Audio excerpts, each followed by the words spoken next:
Scaling metal additive manufacturing means simplifying programming. I'm Pete Zelinski.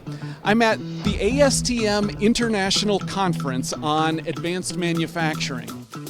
Thomas Pomorsky of Ursa Major, in a keynote presentation, talked about this link between programming and going faster and further with metal additive manufacturing, laser powder bed fusion.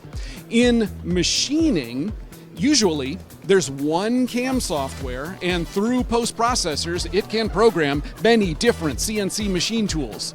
Can we do something similar to that in laser powder bed fusion?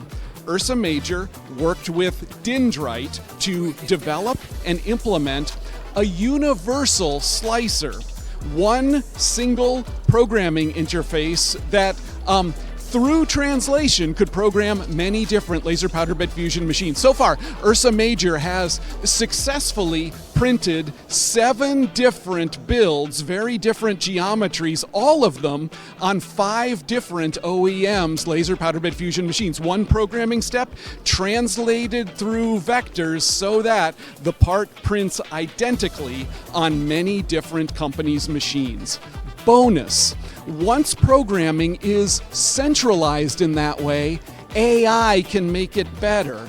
Thomas talked about the way he used AI to identify all of the thin wall regions of builds so that those regions could get special treatment. Make programming agnostic and AI can engage.